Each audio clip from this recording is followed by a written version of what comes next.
Okay, welcome to beautiful Seashell on the Sunshine Coast of British Columbia. So I'm on the seashore in Seashell and I'm officially having my first paddle of the year. Weather's gorgeous, and over there, you probably see it in the distance, is Vancouver Island. Now, a couple of days ago I went across to Vancouver Island to meet up with my good friend Melanie. Melanie's also an author. She's published her own novels, short stories, poetry. She's also quite an acclaimed artist. Just won an award for a painting that she's just done. I'll show you that later on. And she also does editing work. So I'm at the point at the moment where I'm looking for a new editor for my novels, and I thought I'd go across to Vancouver Island, go and meet up with Melanie and talk about all things editing and answer some of the questions that maybe some of you have of why do I need an editor? Are they expensive? What can I expect from an editor?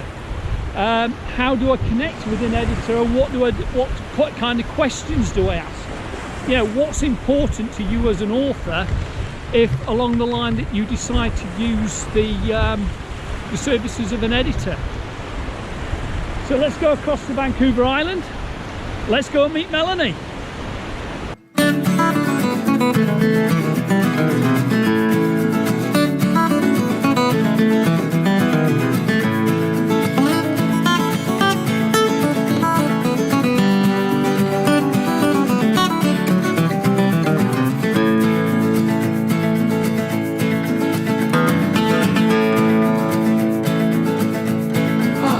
Okay, this is Melanie. Hello. Hello, Melanie. How are you doing? Great, how are you? I'm good. Good, good. Now, Melanie's invited me into a house and I've completely cocked up her dining room with lights and cameras and God knows what. I want to ask Melanie about being an editor, because you're a writer, so just tell me something about the books that you write and also why you became an editor. Okay. Well, what I write is gothic horror. Yeah. And historical fiction, and I like to marry gothic, historical fiction, horror. I also write some magic realism, literary. So my books are sort of a mesh of all that. Sometimes I'll go more into the horror. Sometimes I'll go more into the historical fiction, and not necessarily horror. So yeah, and as far as editing, I've always loved picking apart stories, movies, plays. So it was just natural for me to want to be an editor. And what makes a good editor? Someone that has a keen eye for details, that is able to focus in on the writing to find the problems, has a good knowledge of what makes a story work. Mm-hmm. A good knowledge of the trends that we see in writing. Those are really important to follow what publishers want, what readers want, and then if my client, I have to find out from my client where they want to go with their book. Yeah. So I kind of find that my thoughts on editing is it's a bit like polishing, where you write a book, it comes to an editor in a state that's not polished. It's a bit like a car. Might be a car on just before you wash it on a Sunday morning. Yeah, it's not clean. It's not put together so much. And an editor's job is to do all the fine detailing, polish it, and make sure that that book's marketable. Yeah. Which, I mean, you're an author as well as what I am. But sometimes it's difficult to be a jack of all trades and do that to your own book. Yep, that's exactly right. So the job of where the writer and the editor are different is the writer is in charge of making the story, writing the story to the best that they can do it. Yeah. Going through it. You don't want to give your editor the first draft. That's not their job. Yeah. Their job is to take what you have written, what you have perfected as far as you can go, and then they take your work and go through it and make sure that everything is where it's supposed to be. If the there's different things that they look at. There's actually, maybe we should discuss, there's 3 different levels of editing. Basically, well, there's 4, but there's 3. The 3 main ones are, first you start with developmental editing. Okay. So that's looking at the big picture of your novel. So you're looking at your plot. If your characters have a good arc, they're start off with a problem, they solve the problem, or maybe they don't solve the problem, but it changes them somehow. So you want to have that going through your novel. So we check to make sure that's all. So is that in done order. on the first read? Yeah. Yeah. Yep. And then there's also making sure that you have enough of a story there, that there's a beginning, a middle, and an end, and you have a nice crescendo to your story. Yeah. That you don't want to have a middle where nothing happens and it's dragging and sagging. So we check all that in the developmental. That's the first stage of editing. Yeah. Then we hand it over back to you. We have our suggestions. Okay, I think your character needs more of this, less of that. Your pacing, it needs to go faster here. It's too slow. All that kind of thing. Yeah. And then we hand it back to the writer, and the writer makes the changes that they feel are right, because just because an editor says it doesn't mean you have to do it. Okay. It's our recommendations, but some things we suggest, it's like, no, that wasn't really what I was going for with the character, so we could be a little off base, and that's something that we'd love it if you discuss with us. Yeah. So and then the character's obviously hugely important. Yeah. How much sort of a percentage of that is your book? Character development? My book personally? A book in general? Oh, it depends if your book is plot driven or character driven. Okay. And the difference is, a plot driven is a story that moves the plot. It's basically a story about more of like a crime novel would be more of a plot driven novel, because there's a crime that happens, they have to solve it, whereas the character is not as important. Like if it's a detective, okay, we don't really need to know what happened to him that was traumatic as a child necessarily. Yeah. But if you're doing a story where it's mainly about your character, if you had some trauma and then he overcomes that trauma, and then what happens sort of around him and how that's a character driven. Okay. So you can't really say like it needs to be 50% character and 50% plot, because it depends on what genre, what your story's about. Yeah. So after that, you work on that, and then you bring it back to me, and then I go through it again, make sure it's all smooth, everything makes sense in the plot, everything's happening well. Yeah. And then we're done the developmental edit at that stage. Then you move into the stylistic edit. So that's looking at a line by line level. Okay. Making sure you haven't your sentence structure. It's basically mainly about sentence structure. Making sure that you haven't started the sentences all the same, like he did this, and then the next sentence he did that, and then you want to vary it. We're also looking for if you've used too many you've made too many passive sentences rather than active sentences. What's a passive sentence? So a passive sentence is when you put the subject before the object before the subject. So it would be the meal was enjoyed by everyone. That's a passive sentence. Okay. So an active sentence was everyone enjoyed the meal. Okay. So so it makes it stronger.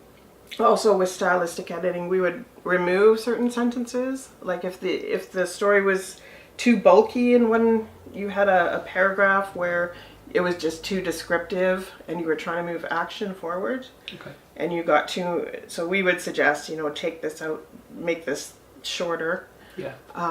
We'd also be looking for inconsistencies at that point. So if you had that Martha had blue eyes on page 32 and then on page 55 she had brown eyes, we would scrutinize your text to find all those kinds of things. And that's huge, and it gets more difficult if you're writing a series, because Martha might have had blue eyes in book 1, and by the time you get to book 4 Martha has brown eyes. And you think, yeah. So it takes a bit of doing that. And misspellings as well. Like you could have some weird place and you've spelled it correctly on mostly everything, and then there's 3 or 4 spots in your text where you spelled it incorrectly, but it's still a valid word, so your spell check won't tweak it. Yeah. So we also have to look for those. So we have to scrutinize the text on many levels. So we'll read it several times, and the first time we're looking for,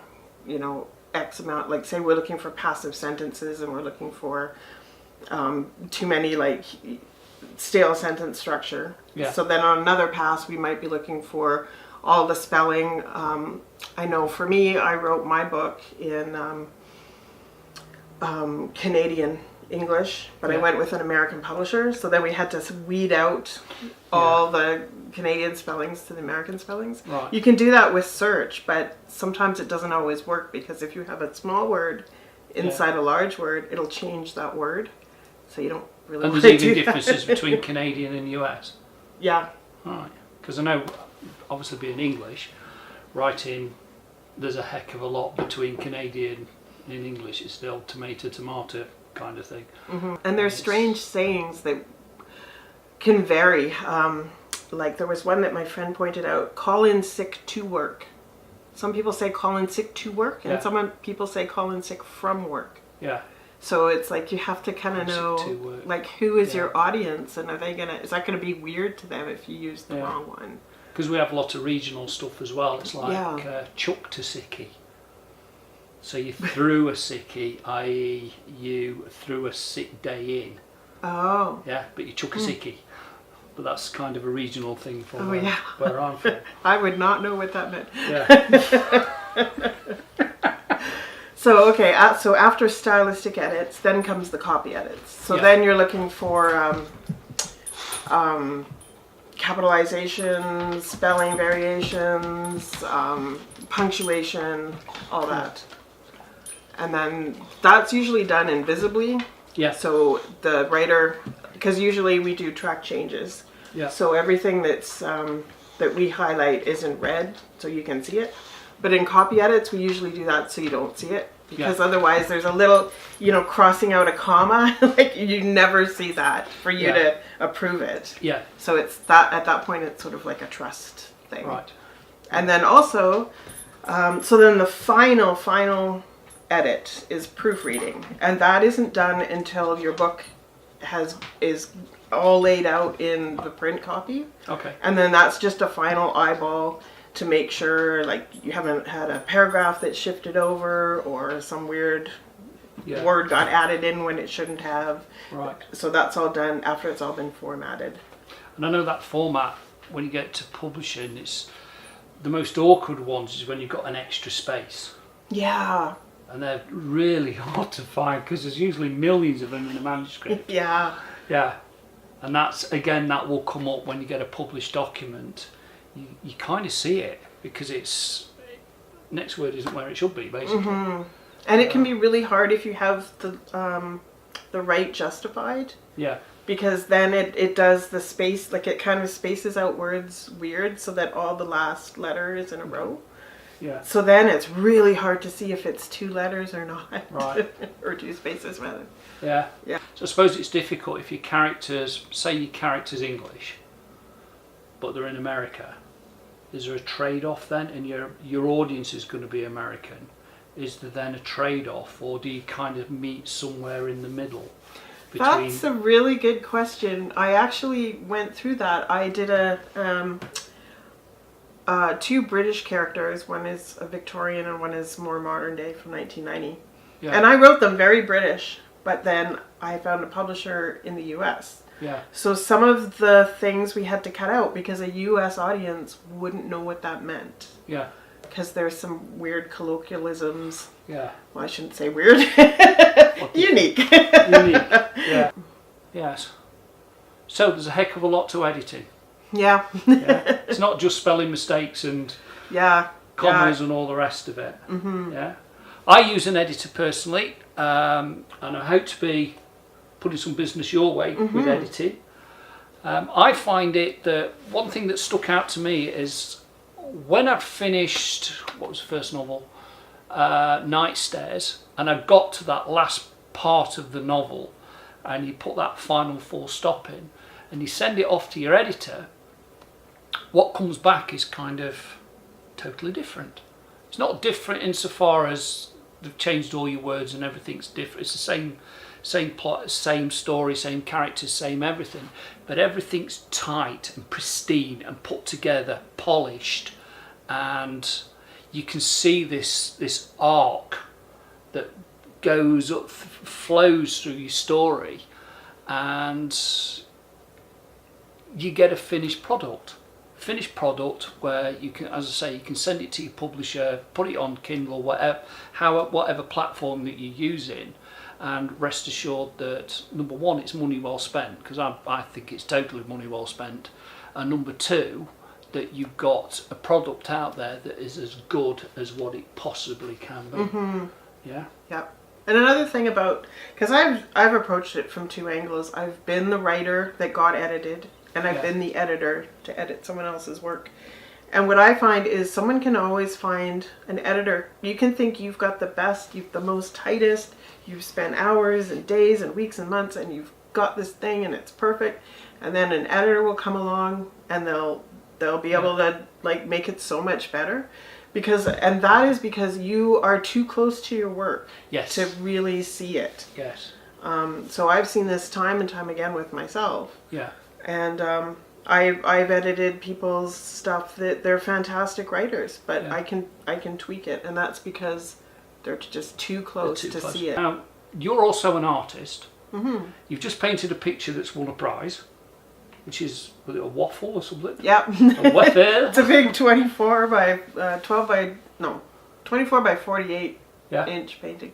Of a waffle. When you're a painter, you're in charge of that picture from the minute that you get that canvas, the minute that you put that first daub of paint on it, to the second that that last daub of paint dries, and you end up with a picture which either goes on your wall, or you sell it, or do whatever you do with it. Mm-hmm. But you're in charge of that entire process. Mm. As a writer, you're not. As a writer, like you said earlier, you're in charge of the story. You're in charge of getting it down. Mm-hmm. onto computer, print, whatever, however you choose to write, but it's your editor that brings it together and polishes it into a story. Mm-hmm. Yeah? Yeah. Wow. Just pick your cat up and just show Ozzy, come here. Come here. Just show everybody his fantastic cat. Oh, there we go. This is Ozymandias. Ozymandias. He's named after the poem. So, final question while it's just in my head. If I were a writer just starting out, at what point of the kind of writing journey would you start to consider having an editor?